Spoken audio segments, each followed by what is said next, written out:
What is up, everyone? Welcome to Blast Cards Podcast, the show where we break down the video game news of the week. My name is Fonzie. I'm joined by my co-host, Gavroni Jones. Gavin, how the heck are you? It's been a minute. It has been a minute. You've been, I think the thing is, it's been a busy week, and you have been killing it with podcasts lately. Here, we can't do our late, but it's good news. We got it's more content for the people. Yeah, for the 5 people, my grandma that are actually watching the show, collaborating with some awesome people. Like I stepped in on the one with the Chazzy, I believe. Yeah, I believe so. I'm not familiar with him, but it seems like he seemed to have a pretty big comic book leaning. Is that sort of his thing? He kind of covers like everything nerd related, but Chazzy from the Side Project podcast, that was on Monday. He's super dope. And first time, like I was saying before, like I've kind of creeped on all these influencers, creators online, and it's cool to actually like link up and talk to him. But that was the first time, and yeah, he'll delve into comic books and cosplay and video games and just like the whole thing. And we're just kind of talking, and it was pretty fun. And that's the thing. It's like I'm not the best space to host people because I have no viewers like we don't. But if anything, it's just cool to talk with these people because they're people that I've been fans of, and just to make that connection and build that community and just like lean on people, even though no one's listening at all, at least on my end. But it's fun to do. Well, I hope they're having fun. I mean, he seemed like he was having fun. I'm sure the other people are too. That's the thing. And I think when nerds link up, it's just like no one could be listening, and it's just fun to talk to people that care about, what you care about. That's why it'd be nice. And that's the thing that sucks that we're in a small town. Like, that's the thing I loved about being in Chicago is going to these big meetups. Like, even if it's like, this sounds elitist, but it's like, even if you're not hanging out with like the streamers or whatever, the other people doing what you do, there's a lot of fans there, and they're just cool as fuck to talk to too. Like I do still remember this one guy.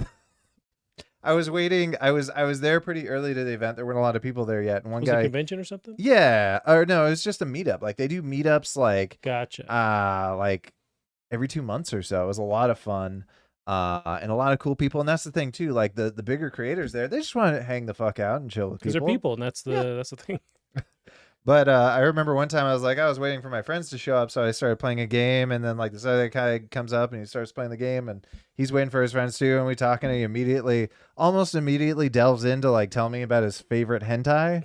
I'm like, this is insane. There's a trust circle going on, yeah. Turns out he's friends with all the friends I was waiting for. Oh, okay, nice. So I'm like, well, I guess this guy's my friend now. He's so easily delving into his favorite hentai, so that's cool. He was a very nice guy. I'll give him that. So don't judge a book by their hentai, by their tentacles. And you got some good recommendations too off of that. That's good. Good video watching later. Not to be racist, but I can't tell the tentacles apart. There's a lot of tentacles involved, and it gets complicated. Yeah, that's true. That is also why I want to. Now that conventions are starting again, it's like it'd be cool to go there and just talk with people. Right. Although at the same time, I hate people, especially big groups of people. So it's like, do I really want to do that? There's the whole, even without COVID, it's like still just all the illnesses and gross stuff being shared at like a PAX or something like that. It'd be cool. That's an interesting thing though, because I've been to like TwitchCons and other meetups and things, and there's when you mention like the PAX plague or whatever it is, that's the only place I've ever gotten it. I've gotten it every time. Okay, but the other conventions, TwitchCon, nothing. Just regular meetups, nothing. And I think it's the theory kind of is it's just like a lot of the people that go to PAX don't shower. But that's TwitchCon, rough. These people care about their hygiene. Like we're here to social. I don't know. It's fun. Yeah, it's interesting how it breaks down. Where it's just one convention's dirtier than the other. I don't know how that works, but yeah. Megan chimed in with some tentacles in the chat. But yeah, it's been a little bit. We usually meet earlier in the week, but how you been these past 3 months since I last saw you? Just good. Keeping busy. I did things this weekend and I've already forgotten them.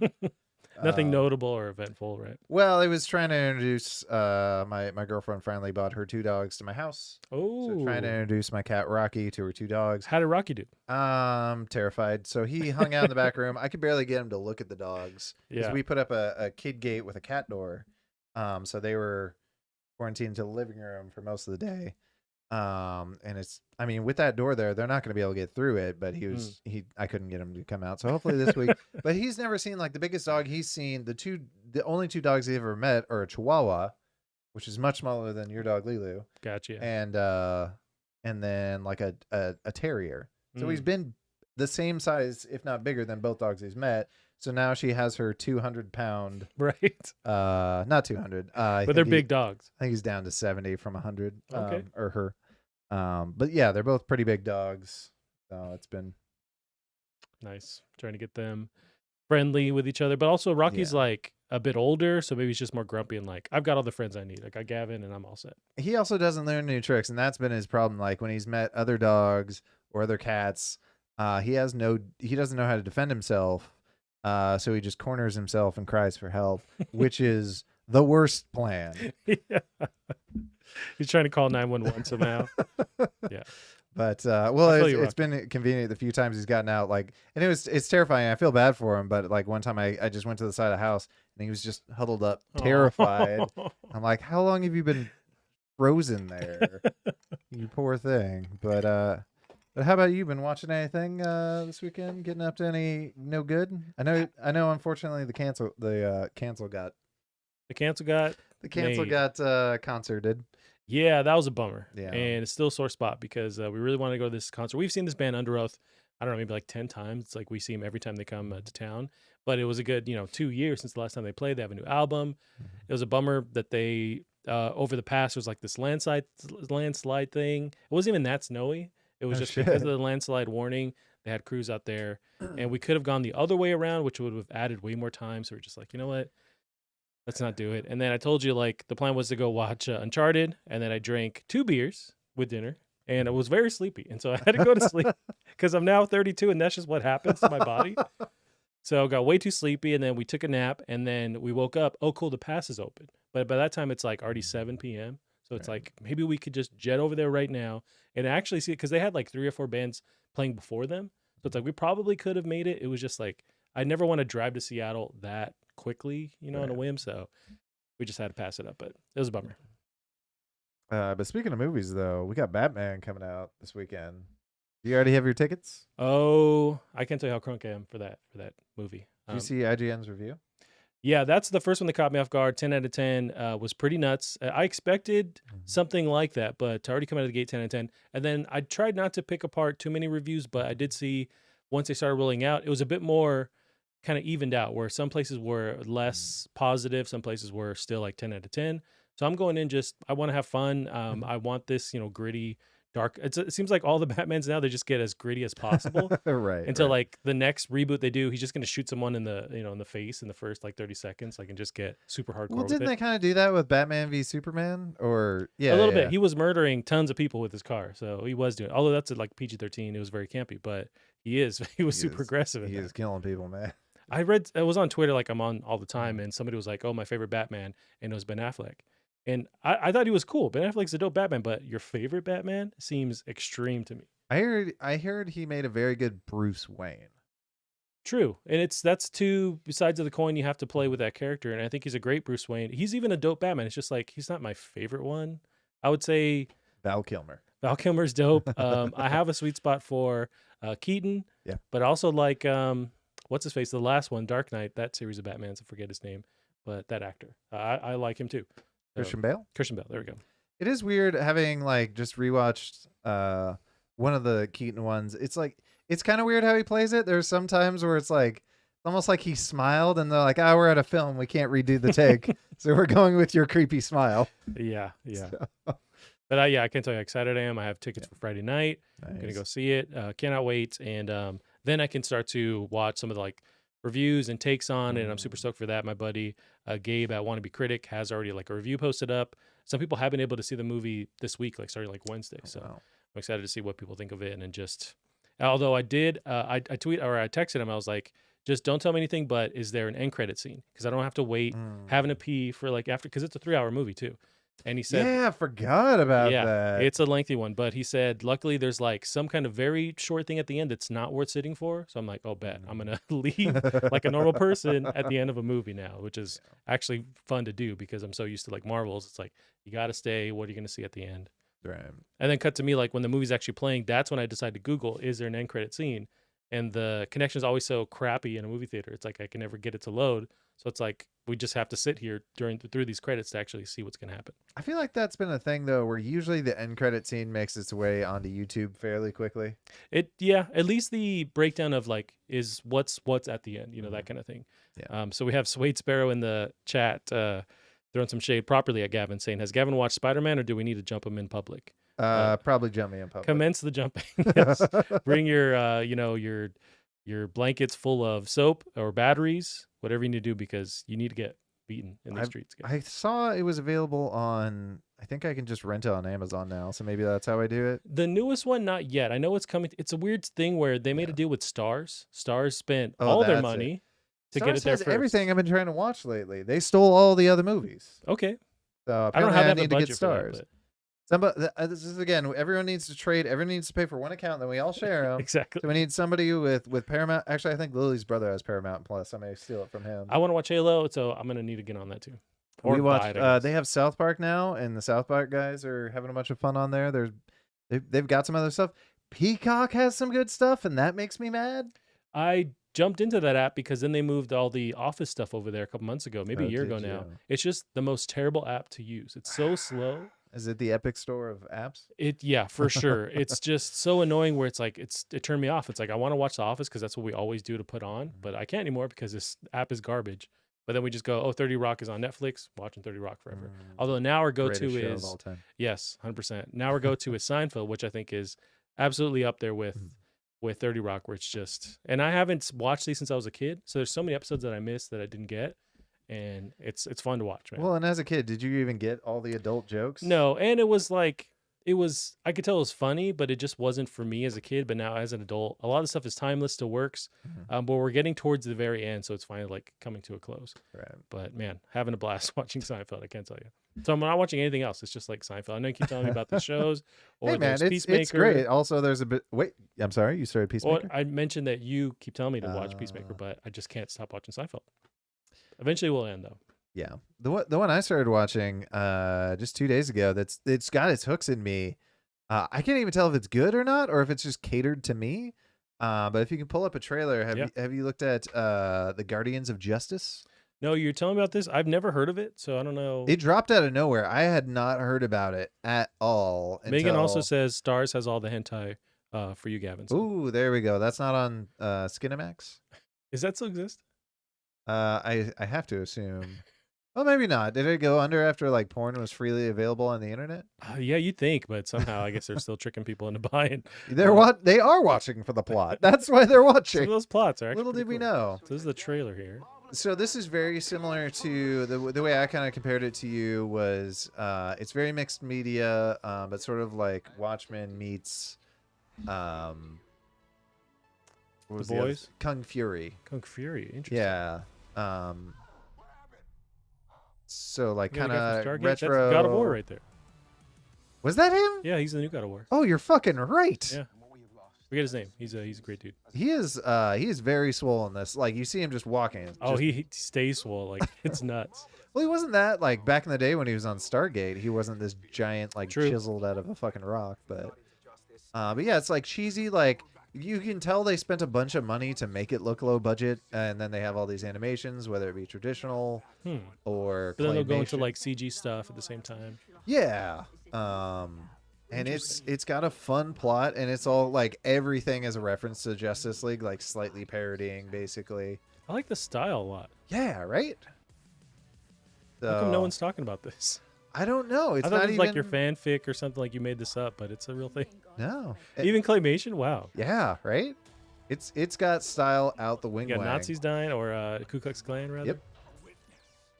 It's very pulpy. That's the thing. It's very, very pulpy. It's clearly a detective story, just told with absolute style. And I really recommend it. Not more than like Peacemaker or anything, but man, on Netflix too. No, that's really cool. I love they're mixing all these different like mediums together. It seems like it works because they seem to follow, the same style at the same point. Where it's even though you're doing claymation to CG to animation, live actions, like it seems to work. That's cool. And some of these superpowers are weird too. They have one that's like a riff on Spider-Man, but it's like what I think is I can't remember his actual name, but it's like Sepia Spider dude or something, and he's got this like cartoon sepia tone cartoon spider on his back, like trying to help him out. And I can't tell if he gives him his superpowers or what the fuck the deal is. Okay. But I don't know. It's fucking cool. It's not, and it's a show. It's a series, not a movie. It is a show. Yeah. Gotcha. So I'd recommend at least giving the first episode a try, see if it's your cup of tea. But yeah, Okay. it's fun. Not bad. But on have my you been playing anything this week? I've just been deep in Horizon Forbidden West. Tell you what, it's a game. Yeah. It's a very good game. I thought I had some B-roll already, but it's going to be a good 2 months for her because for Ashley Birch anyway. So she's done Horizon. I believe this coming month is Tiny Tina. True, and is she the main character in that? She is the DM, so you're going to be hearing her telling you what's going on. Gotcha. Yeah, it's and she just like she's working so much. She's in every game it seems like, and in shows and stuff. She's in that Apple TV Plus one with Is she? With the guy from Always Sunny. Oh, the game dev show. Yeah. I keep meaning to watch that too. I know you told me there's an awesome episode. I want to jump into that show. I said there was an awesome episode? Yeah, there's like a somewhat serious episode or something. We talked about it weeks ago, but overall I've heard good things about that show. Are you sure you're not thinking of Silicon Valley? Maybe it's that one. Okay. But I refuse to watch that show. That's There's just some people I do not like in oh. that show. That's like, it's really tough. But back to this game. So I haven't checked recently, but I'm easily 40 hours in, and I'm still chipping away at the story. I think I'm pretty much at the close of the story. There's one last like crazy battle that's going to happen. I can tell it's ramps up to that point, but I'm liking the story. It's still a bit cheesy to me. I think the original story had these cheesy bits to it, but I think they just did a better job with handling how the story unfolds, the actual performances in the story. But the gameplay itself is really fun I love this open world. So just unlocking abilities and discovering stuff and then, finding better weapons. It's just really addicting to dig into it. So that's a good question here. So when I came over and watched you play, we were seeing some lower level gameplay. But that being said, and you handed the controller to me for a little bit, I still felt incredibly powerful and like I was having a lot of fun fighting these monsters. Now that you're, I assume, very high level, does it still having that? Is it completely evolved? Is it changed, or is it just now how is it kind of changed? Well, there's enemies or robot dinosaurs that you find early on that are way too powerful. Like they just breathe on you and you die. And so now I'm at the point where, okay, I remember these guys. I'll go back and I can have somewhat of a shot at fighting them.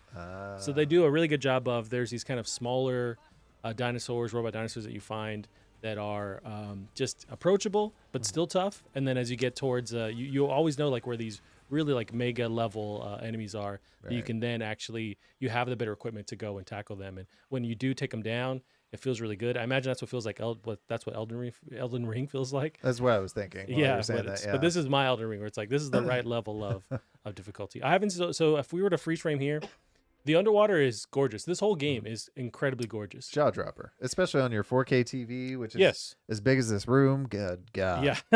I can't pay rent, but I got that TV. But there's tiny bits where it's like this level, what's going on here? It's not exactly like in the game Underwater, but I don't even know if I'm like being too unfair. It's just watching this, this gameplay reveal from a while ago now when they initially showed off in-engine gameplay. It's not quite that, but it's still right up there. I mean, I'm spending so much time just stopping the game to take pictures and zip around in photo mode.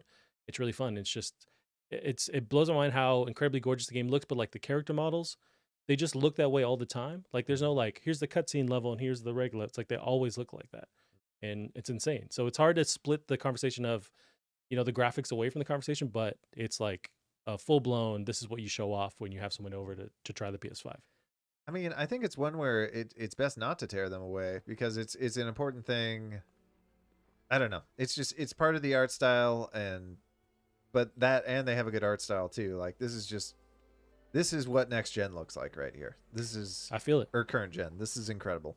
Yeah, and I was in love with the original art style where there's a lot of these nods to Killzone. Like just the way the robots are designed, the armor that you find, it's all stuff from Killzone, like that same kind of aesthetic.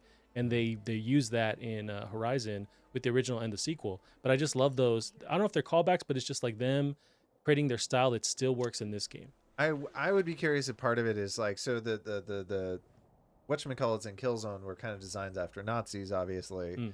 There's and Nazi robot dinosaurs too. of course, but part of that, like the design of the Nazis, is very angular, very threatening, right? Angles people interpret as threatening. I imagine it's a quick way to tell you that a dinosaur is dangerous. True. Is those angles, and that's actually kind of why part of the psychology of And using the lighting, especially like with the Hellgas, with the Mm. red eyes, like you have that same kind of thing right. with the robots here. How cool were the Hellgas as an enemy? Just Oh, fucking iconic. And it pains me every day. Like I go to sleep and thinking, when are we gonna get another Killzone? Because it's like that's such a never. great property. I had a blast. Me and Callum, over the pandemic. I guess we're still in it, but over the pandemic, we're all locked down. We went and played each of those. We got up to the last Killzone 4 on PS4, and I had a blast playing those games. They're really solid FPSs, and I'm hoping that Guerrilla is also working on that at the same time, rather than waiting another 5 years like for that Killzone. But I'm hoping that they've been kind of piecing stuff together for something to be revealed soon. Yeah. But great game. I can't say enough about it. It's just incredibly awesome, and I'm close to the story, but there's still so much to do. And I think I want to stay in this world where I will keep unlocking stuff and finding better armor and better weapons. So the original plan was to, at some point, go back to Dying Light 2. I just don't know how long that's going to be. And I do want to try. You beat Dying Light 2, didn't you? I did. I just beat the story, but there's, 1,000 hours or whatever Techland said. And Sure. so there's still much to do in that game. But I do, at some point, want to play Elden Ring, too. I know it sounds crazy, but I want to try it. I think it'll be interesting. You've been playing. I want to hear your take on it. I think the biggest scary thing you have to get past, like the hurdle out the bat isn't even the difficulty, because it's not too bad.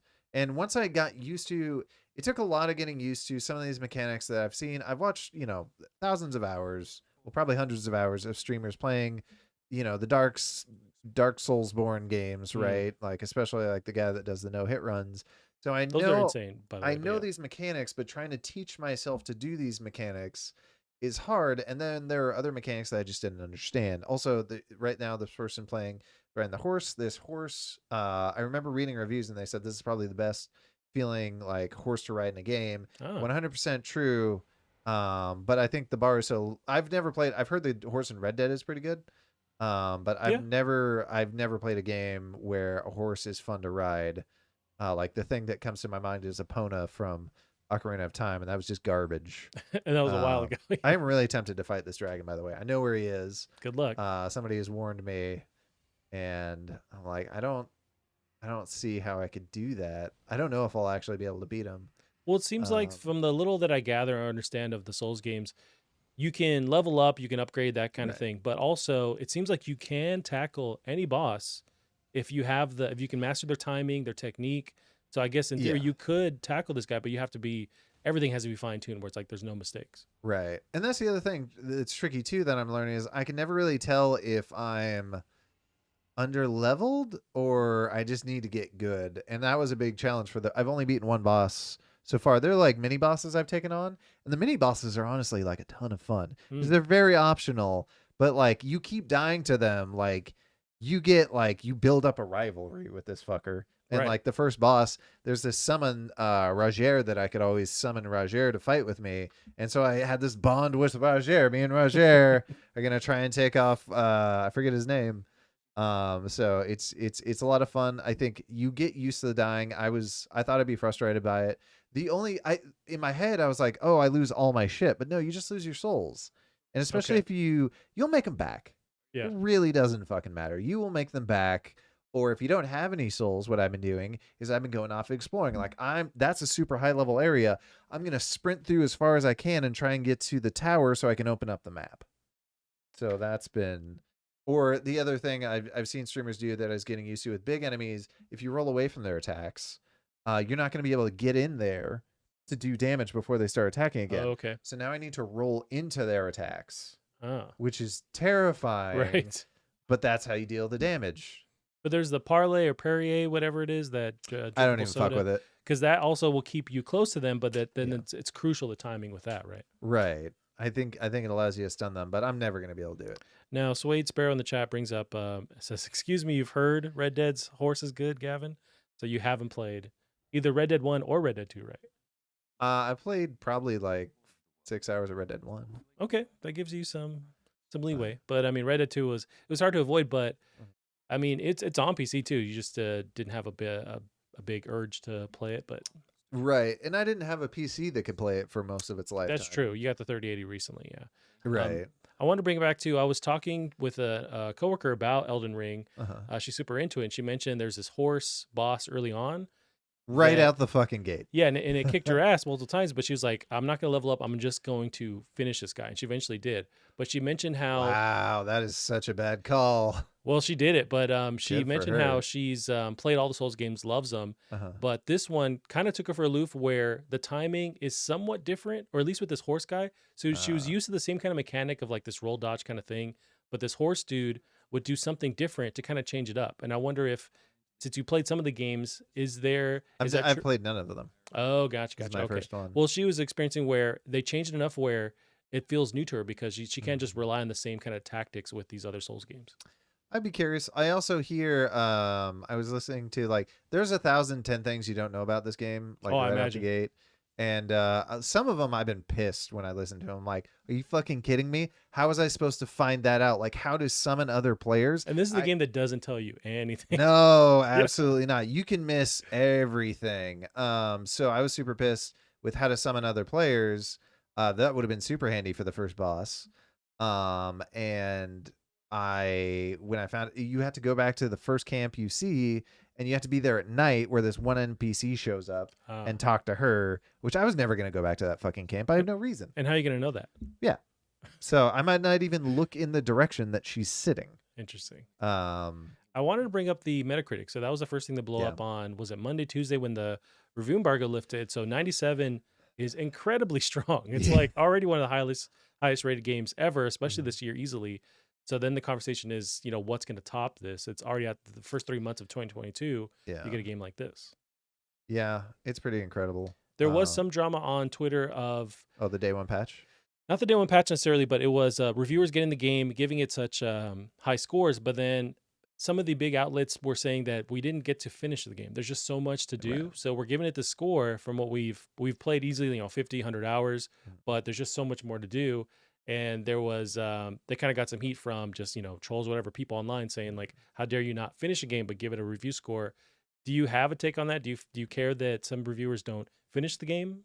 Yeah, no, I do. I think it sucks. But they're trying to, everyone's got the embargo lifted on. They all have the expectation to put out a review on the embargo day. Yeah, we talk about crunch in the game dev world, but it's definitely in the, actually like following the game industry with outlets. Yeah. And that would be a stress. Like, I can't imagine a job where you have like they're playing these games. You're either writing about a game or you're playing a game, and that's your life. Right. And But I wonder if you spent 100 hours or 80 hours with this game, you definitely know.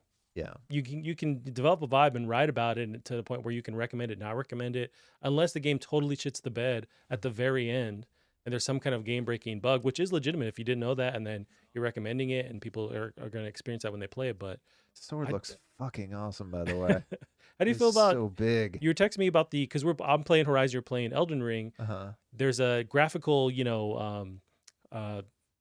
there's a not a hurdle, but like there's definitely a separation between these two, AAA big budget games. Oh, yeah. How do you feel playing the graphics over time? So, and that's something that really doesn't come across in footage. You need to see it on your own screen, where it's like these models are not as high poly as they look.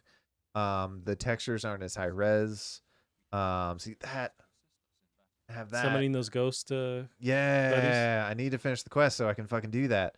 But that's also like hidden. You have to talk to this girl a bunch of times when it's not obvious.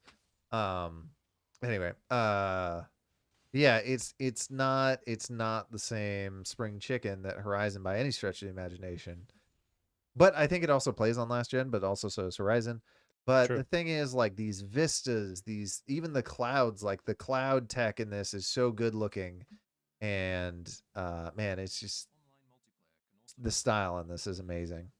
Yeah, so I was talking to James from Circle and Square podcast. This was yesterday, and he's pretty deep in Elden Ring, and he's kind of a newbie to that world. But he mentioned, graphically, it's hard to put this against something like Horizon, and I agree with it. Where I think, and I text you the same thing. I think where they excel in this entire series is just how unique everything looks. Like the enemies are so crazy looking, the worlds are so interesting that maybe it's not pushing the tech, but it just looks so cool. Yeah. The fuck is that thing? I have no. That's the thing. That's why I love where I want to play these games so bad is because these enemies just look so Mm. creepy and weird. Yeah, I It's like I think want to learn more about it. I've been to this forest. This one I'm gonna have to come back to soon. I think The sneaky forest. maybe this isn't what I thought it was. There's like I've been to a horrific forest that looking looks monsters. similar.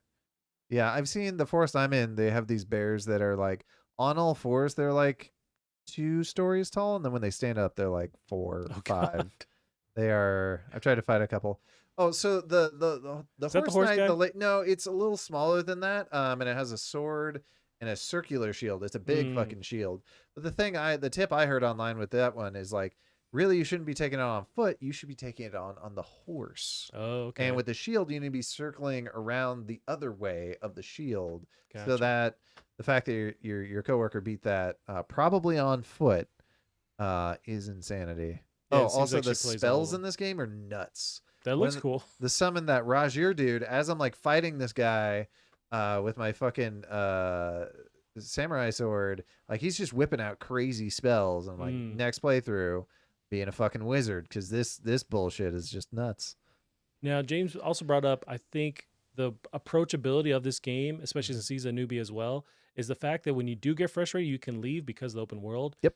Do you think I have a chance playing this game with that, mechanic going on? I think I'll be curious because it's less linear. Yes, you can. That's the 2 options you have is because once you accept that death isn't that bad, losing your souls isn't the worst thing in the world. And is it quick to jump back in after you die? Fairly quick. Okay. I think they could speed it up. But it's not the end of the world if you die. Just go back in. And I was surprised when I spent 2.5 hours on the first boss. I was just like, I should go level up or something. Then I'm like, but one more try. I got pretty close that time. Yep. And then I get like 10% of his health gone, and that's all I did. And I'm like, all right, one more try. That didn't count. That didn't count. I was yeah. hearing you can't pause the game. Like the action No, is always not at all. continuous. Which kind of sucks. I haven't been invaded yet either. So luckily I haven't set it down, walked away. That turns me off a little bit because it's like, Sure. Life happens and I want to be able to pause the freaking game. It's like, is this an NES game? What's going on? I hear you. Do they also make the shoulder button or the D-pad not work just for fun? It's like, what other old school mechanics can they do? Just let me pause it. Yeah, it's not. I mean, it's not old school as the thing. It's just Souls. And that's the Souls. Yeah, that's what I realized also from getting takes online. Hidden. I've yet to find one of those. Like a hidden door. Yeah. I'm glad you're having fun. How far do you think you are in it? Not at all. Gotcha. But you do have the bug to go back and get good, as they say. With the other thing too, there was that day one patch that people were saying made it more stuttery, made the performance worse. And honestly, yet again, my PC magically dodging this shit. Nice. This keeps happening, and I've barely seen the stutter at all. And when I do, there's no enemies around.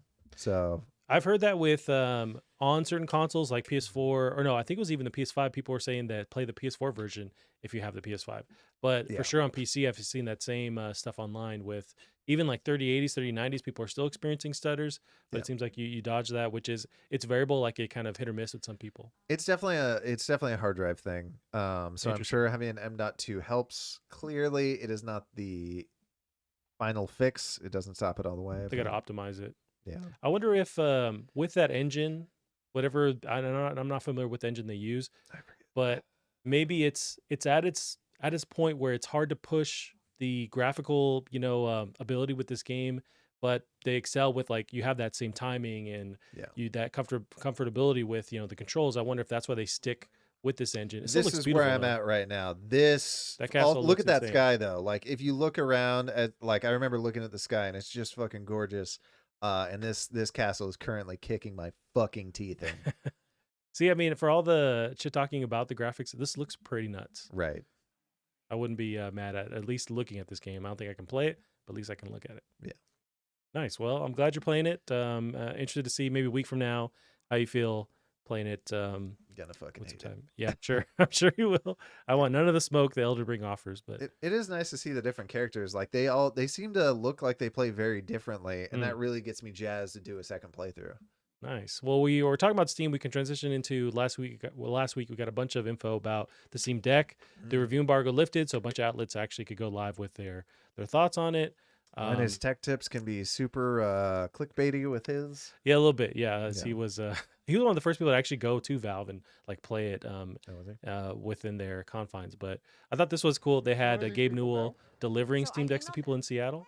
Oh, wow. Yeah, so That'd he's be there so strange. in person. Yeah, some people didn't know who he was and were just like, "Yeah, that's cool. Leave it at the door." And just send him away. But He does kind of look like Santa Claus at this point, so I could see. yeah, but it's a cool thing for him to do that, and it's this big milestone for Valve. I think they're taking this for sure like super seriously. It's not one of their one and done techs. They've dabbled in other stuff before. Like they have this Steam streaming box that lets you stream your games to a PC. I have that just because they eventually got rid of them and sold it for like $10. Yeah. And you have the Steam controller that they did at one point. So they have tried hardware over the past. They had their Steam PCs they were gonna try and do in that console space. Seems like this is that next era of it, and I'm excited. It looks really cool. Yeah. It sounds like people are liking it. You can play Elden Ring on it. Yeah, it's although from some of the critiques I've heard, I guess figuring out what works on the Steam Deck and what doesn't is sort of complicated, even on Valve's official website. So they would hope that they kind of streamline that. I know when the initial embargo lifted, a lot of the reviewers are saying we got updates like 3 updates within a day. So they're already trying to fine tune the software and make sure it's running, at peak performance and stuff, and taking into consideration just the quality of life stuff that people want within the OS. Ooh, Plants of Prey. Yeah, but I'm excited to. I told you I got my pre-order in, and really it's like $5 shit. to get your pre-order in, so it's not you have to buy it right out. But I went with the standard model, which is like $300-$400. But I love playing PC games, sort of. I just hate being at my desk, and so if I can play on the couch, have my same games, or actually stream the same quality of like my 3080 on that Steam Deck, I get it's like 720p, blah blah blah. Right. That seems really cool to me. Also, when I play Dying Light 2, I had to lug my PC over to the living room. And yeah, it's a whole like first world problem, but if I could plug this thing, which apparently you can, plug it into my TV and just stream the same quality of my PC on the TV, that'd be dope. And I'd play more of these games and not just keep racking up this backlog. I mean, this thing is basically like a decent PC for a crazy low cost. Yeah. Yeah, for the specs, like for $300-$400, Yeah. it's pretty nuts to be able to play this level of these games. Yeah. It's like you're not going to get a GPU anytime soon, so at least you can just get in line for one of these. There you go. Well, speaking of Valve, though, and I do like that logo too. For the Steam Deck? Yeah. But so they just released that new VR game. Yes. Which you gotta jump in on. Now it's set in the Portal world or universe. Portal, like Work Simulator or something? Work. Yeah, it's something like that. Simulat.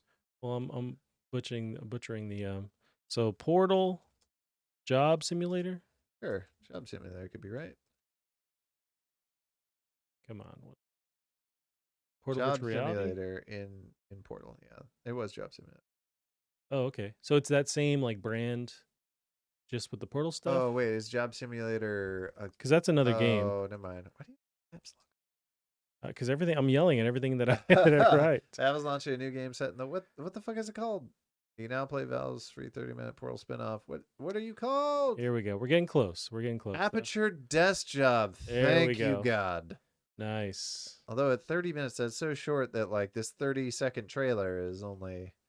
What's a percentage of it? Yeah. It's such a cool world though. To like, there's tons of stuff they could do. They keep mining it. I'm glad they're going back and doing this, and it looks like almost like a cartoony, take on it, somewhat with playing with the art style. But I'm not sure exactly what you're doing. That trailer's so short. Right. I mean, I imagine the biggest thing is like be surprised, check this stuff out. Yeah. Maybe you're managing. It's like you work at Amazon or whatever. You're just managing packages. Yeah. But it does look cool, and I love me some Portal. So there are nothing bad in the Portal universe. No, and when it has that Valve like stamp on it, it's like they make sure that it's top notch. That's cool. And this comes with, it's like free with the Steam Deck, or it's just a free for anybody demo? I believe it's just free, but it's VR. So you have to have some sort of VR headset. But what about the Steam Deck though? I don't think it has anything to do with it. It's just made by Valve. So that's why I brought it up. Okay. Well, a free playable short made for Valve's new Steam Deck. Oh. Set in the universe of modestly popular Portal games. Well, no, I don't know. Okay. Together we know nothing about this. Is it not in VR? It is not. It's on the Steam Deck. but I don't know if it's exclusive to that where you can play it on PC as well. It's worth a shot. I'll check it out after the stream. Oh, I see if guess can yeah. You download it. see the L2 and stuff. Yeah. Because I think it goes all the way up to L5 and 6 or whatever. Steam Deck. You can put on. There's L4 and 5. That's what I it is. see. You should do what you should do is put on your Steam Index and then get your Steam Deck, and then you can play it that way. Yeah, do it. But it looks cool. I'm gonna try and download this after the show and see if we can actually play it. But Yeah, looks rad. Any more if they could just keep working on more Portal stuff, all their properties that they own that are so dope that are just we got Alex, but that's about it from Valve. Yeah, nice. So we got that. We got also a Dusty Old Muffin in the chat. Thank you for being there. Appreciate that. Dustiest Muffin. Good to see you. Good old Now, Dusty. Gavron, we got some news. I got some quickfire news for you as well. All right. So you're playing Sifu last week. Sifu just sold 1 million units. That's pretty cool. Good on them. Good Right? on them. Speaking of though, so they're doing well. Apparently, sadly, Square Enix is not happy about the sales of Guardians, which was I incredible. vaguely saw that, but they're grumpy about everything. Like They I think it was one of the latest Tomb Raiders. They're like, Yep. oh, it didn't sell, what we wanted to. It's like, what did you expect out of this? And it was an awesome experience. And that is one of the next quickfire things I have too, is that Guardians of the Galaxy is coming to Xbox Game Pass March 10th. Hopefully it seems like that usually drums up more support and interest in the game where people will flat out buy it. So maybe that helps them. But it seems like it was never achievable because they want, I don't know what level of, Call of Duty level of selling that they want, but It's insane, but it's really too. I think the main reason that one did bad is because it looks similar to the other Marvel game. yeah, the Which actual was Marvel bad. and that was from Square Enix as well, Yeah. right? It's Interesting. a shame. Yeah, I think I have them backwards where Guardians was there, they were Square Enix as well. Yeah. But then Marvel's Avengers was also Square Enix. Yes. Right. Okay, interesting. Did those teams not talk to each other or what happened there? I don't mean, they came out. Yeah, I mean, Different times and they're doing different things. It's like live service games. I get it, but yeah, strange. Well, moving on, we got Epic bought music streaming service Bandcamp. What? Yeah. Okay. So you can put up your hot This is mixtape. the image that. Well, this is comes from with... the New York Times, but this is their article here. So no information on the amount they paid for it, but they got Bandcamp. Okay. Now, Epic is huge, right? But with Fortnite, it's like the first thing we think of. But there is a lot of music integration into Fortnite. There's concerts that happen live on the actual platform. So maybe they're trying to synergize stuff where it's like you can buy this album that's on Bandcamp and watch the concert in Fortnite, something like that. Or they're just, accumulating stuff that makes money and Bandcamp makes money. I don't know. That actually makes a lot of sense, though. If they did that, I don't know how long it would take before we see that, but I mean, at least just buying the album in Fortnite. right. Now the Epic launcher is also going to sell music. That would be, yeah. They need to get things right before they start adding stuff where you can buy, McChicken on there too. Yeah, tell them that, because otherwise they're just going to keep adding the McChicken. yeah. The barbecue sandwich is back, baby. All right. Now we got Yacht Club Games finished Mina the Hallower Kickstarter at $1,200,000 pledged. I forgot to pledge. Yeah. Well, I guess the pledging's done, but you can play it eventually when it comes out. But they were asking $300,000. They got over $1 million, which is dope. Yep. And it was quickly, they were like past that 300,000 goal when we were streaming and checked on it that day of, and it was just already out of the gate. So it's cool to see. All right. We got one of the last ones here of the quickfire was Resident Evil is getting a next gen or current gen free upgrade. So there's Resident Evil 2, 3, and 7, the remake of 2 and 3, and 7 are getting free next gen updates later this year. It's got PS5, Xbox Series, and PC. I do need to try 7. Like, I think it sounds like it's more of an immersive sim than like a lot of the other Resident Evils, and I really dig that genre. Now, it's interesting you gravitate towards that one because you also don't like the spooky games, and that one's like your first person, you're in it, dude. It's like right up in your face. At least with 2 and 3, you have that third person. It's still scary, and creepy and gross. But with 2 and 3, you're kind of separated. It's third person, but you find yourself more leaning towards, if you're going to play 1, it's going to be 7. Yep, basically. Okay. I like your logic. The fact that it makes no sense. Yeah. Then I'm going to die 1,000 times to Spider Lady. No, I love 7. And it took me a while to actually come around to play it because I bought it on PS4. I had my nephew over a couple times and he was super interested in playing it. And of course, super young, but I'm like, okay, play it. And I thought it was too scary. He loved it, but it was also scared. So I would kind of jump in and help him get through certain parts. And then I found myself restarting my own save and playing it from the beginning, and I dug it. And I was not on board for a Resident Evil game for a while. It just wasn't it was a franchise in general that just like passed me by. So that revitalized my interest in it. When they did the remake for 2 and 3, I was on board day one. They play and look so good. Yeah. And then got Village as well. So I'm now fully engrossed in Resident Evil. But how many times do you think you beat in Village? Village, I went for maybe 3 or 4, because once you do realize the paths to take, it becomes way easier to play it. And that's the same with like 2 and 3. Like there's speedrun achievements that happen. But yeah, once you play through it, it's like, okay, I know I can get this thing, I can override that, and then kind of stream through it. But yeah, there was a trophy for like 3 hours to beat it. And I think I got within that one. But whoa. Yeah, but you're just like booking it, doing exactly what you need to do. And I was watching YouTube tutorials at the same time. But it was a blast to play. I love Village. Well, Gavin, we'll move on to our first big story. This one has been happening. It's across the world, but we have some influence here in the gaming industry. We got, let me switch over to the right B-roll. So the Ukraine invasion is happening still right now. But as far as overlap into the gaming world, we're seeing that this week. So on Wednesday, the Ukraine cabinet member called on Sony, Microsoft, and other gaming companies to temporarily cut all ties with Russia. So they're trying to, somewhat say like, hey, let's at least cut like live service or support to Russia to do something if we can. And there's a bunch of, from then on, we've had a bunch of different studios, publishers donate money. So Polish studio CDPR, CD Projekt Red, pledged $230,000 in humanitarian aid to Ukraine, as well as halting sales of CDPR games in Russia. So we're seeing that too. Like EA also removed Russian national teams from FIFA 2022. So soccer dev GSC Game World, so they're based in Kiev. They had to stop production of Soccer 2 because they're in the Kiev thick is of it. in Ukraine, right? I believe so, but I'm not 100% sure. They're at least close enough where it's like we got to do something to make sure that our team's taken care of, and then at some point go back to the dev side of things. But it's like they have to get out of there. But we got Embracer Group, which owns Metro Studios 4A Games, also based in Kiev, pledged $1 million in humanitarian aid to Ukraine. Ubisoft began advancing salaries to Ukrainian support devs in February, as well as paying for new temporary housing. So that's pretty dope. That's crazy. This War of Mine dev, 11-Bit Studios, pledged $300,000 to Ukraine. Also co-founder of id Software, John Romero, if you remember him. Oh yeah, this part's cool. So he released a new Doom 2 level, almost 30 years after the game launched, to raise funds for Ukraine. In addition to that, there's plenty of other companies. So Pokemon Company, Quantic Dream, Vermintide Dev, Fat Shark, they're all making big donations to support Ukraine right now.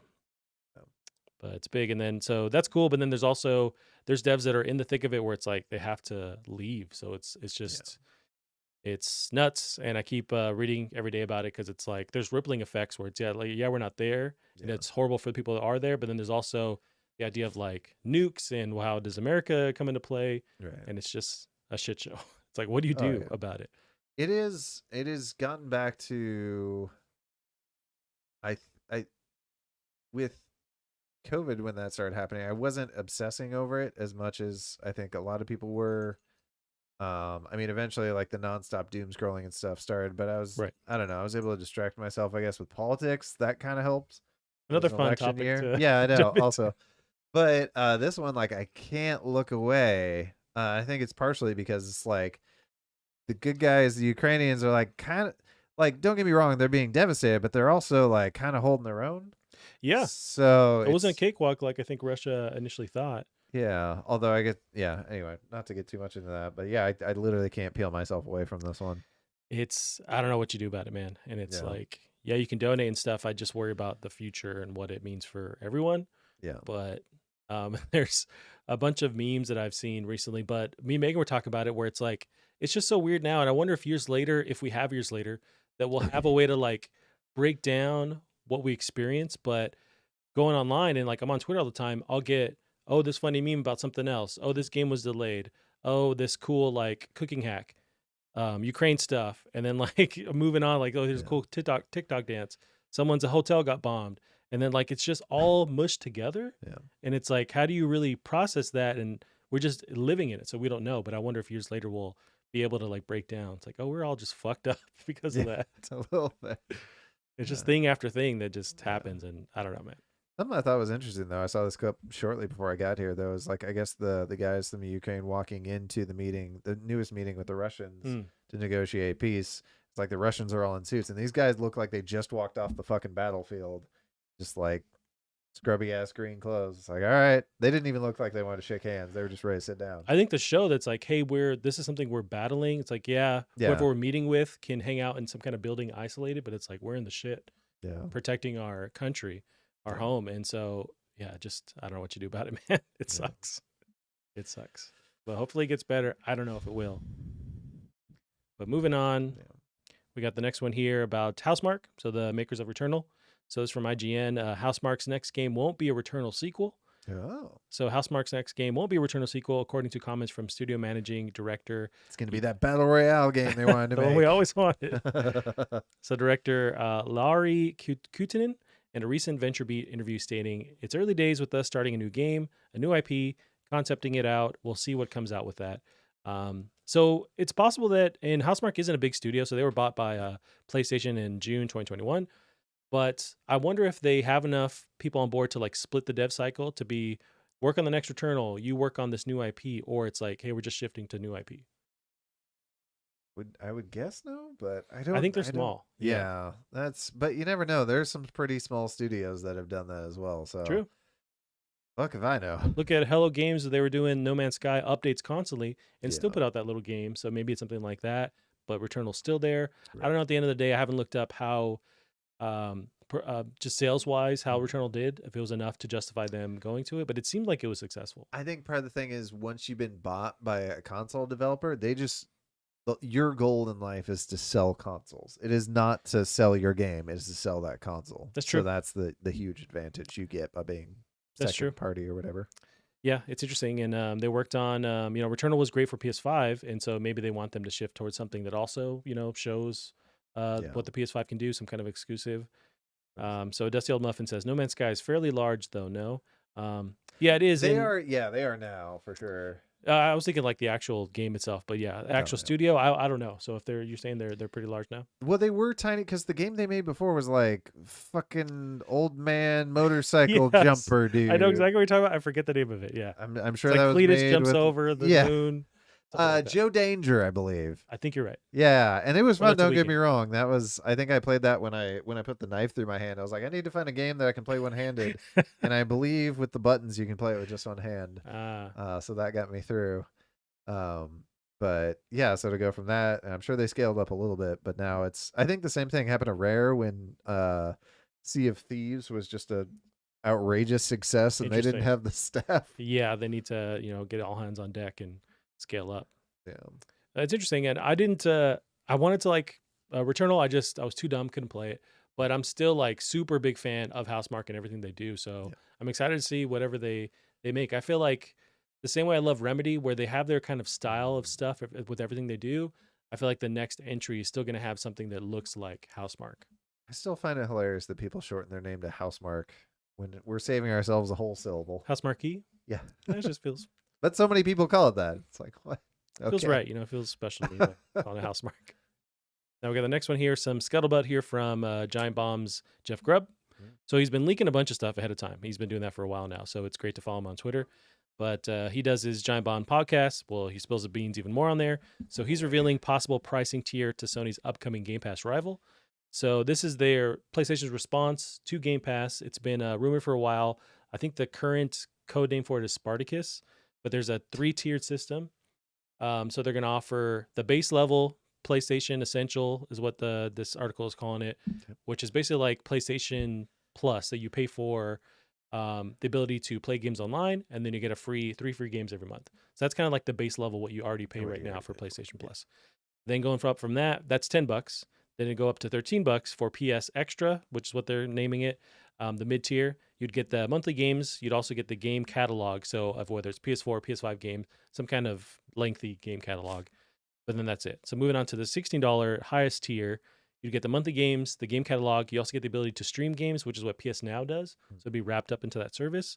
You get classic games, which is the big benefit, I think, or the competition level with Game Pass is that you have all these PlayStation classics that you could then have access to. And then game trials, so you could possibly try games, play games there. That'd be cool. That's not too bad. $16 a month isn't that crazy. If I already have PS Plus, so I'm already paying. I think it's like $8 a month. I know it's cheaper if you do the whole month or the whole year. But it's I'm just such a piece of shit where it's like if I just paid in chunks per month, it feels less of a thing on my bank account. That's how they get you. Right. They're like, man, where's all my money going? Oh no, Yeah, I paid the $1,000 to PlayStation this year. I don't even remember signing up for these 5.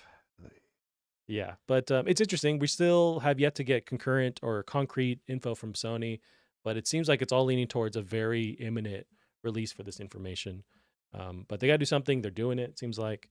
I think a big comparison to Game Pass would be the classic games and letting you stream stuff, which Game Pass already does too. Do they have very many classic games?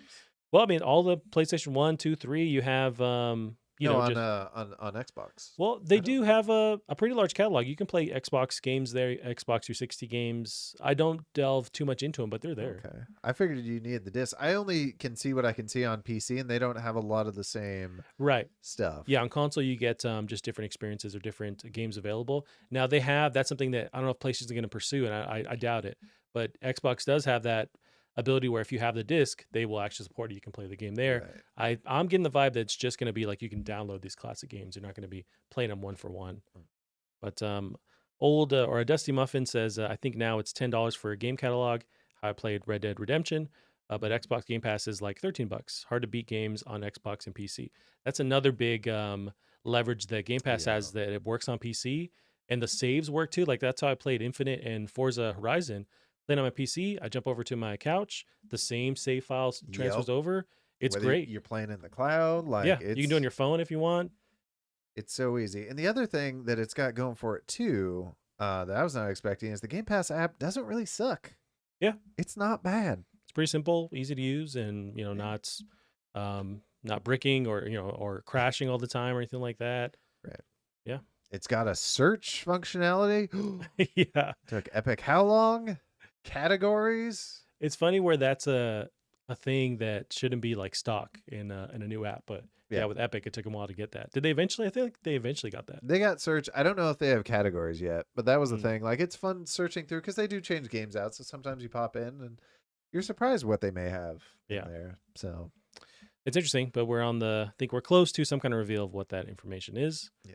Now, rounding out the last bit of news, this was from last week. Call of Duty series is reportedly taking a break in 2023. So we're not going to go with this every year release of Call of Duty. It's going to be 2022's Modern Warfare 2.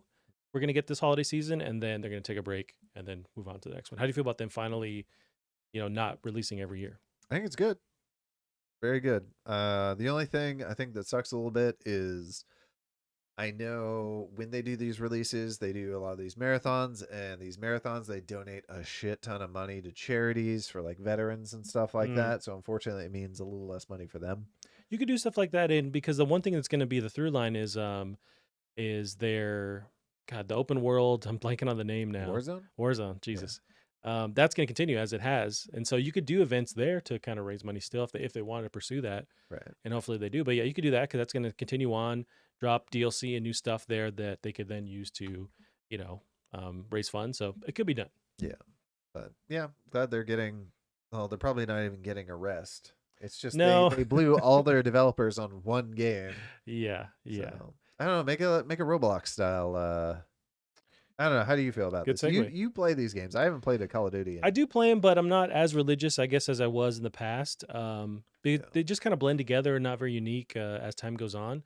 Oh. But that's what interested me with seeing this, which Activision hasn't confirmed it yet. This is still a scuttlebutt online. But it's really interesting to me because look at like Ubisoft with Assassin's Creed. They finally took the time away, and then everyone they put out since then gets high critical acclaim. It's still selling well. So it's like, do that. Like you're seeing the proof in the pudding where it's like if you take the time to actually calibrate, figure out what the community wants, and have the time to create like a banger of a release. So it's like an event when the next Call of Duty comes out. Except for when that doesn't go well and you have like a Battlefield 2042. True. And you blame your woes on like Halo Infinite that released at the same time. Yeah, I need to read that article. I already disagree with it, so I don't know. But speaking of, if we can transition here. Yes. I put up a link. So huge. We don't have permission for this. We're just gonna play it. I think he had the best footage for this. I switched to a different one than that. Okay, yeah. He's such a huge YouTuber. Battle. Yeah. I mean, I feel like we'd just be too small for him to come after us. True. But this is BattleBit, and it looks very Roblox. But it is extremely feature rich. Huge player count. I think it goes up to like 256. Damn. On the servers, and I think Battlefield was like what 100. Sounds about right. And it's got a ton of features, ton of customization. I believe a high degree of destruction to these buildings. A lot of vehicles, squad play. I know I was watching Jack Frags playing. He was just like, I can't believe these guns feel as good as they do. They feel nice, really nice. So I don't.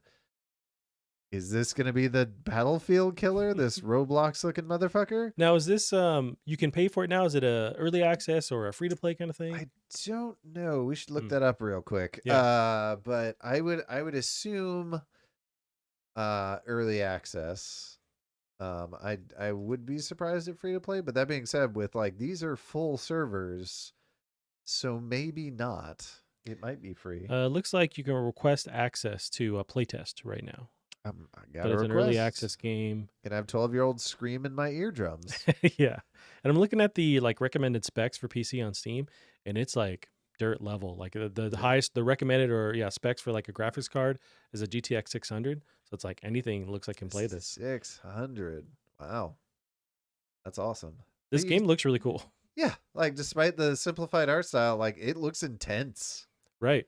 Yeah, it's like you took. Yeah, look at that destruction. Like that looked pretty good.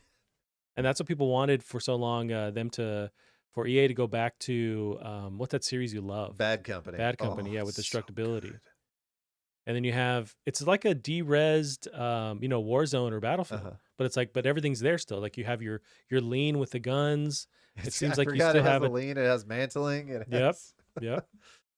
And it's just proof that if the gameplay is just repeatable, that loop is fun enough, it's like it doesn't matter. And it also has this cool, now it has an art style, like it's supposed to look this like Robloxy side to it. Right.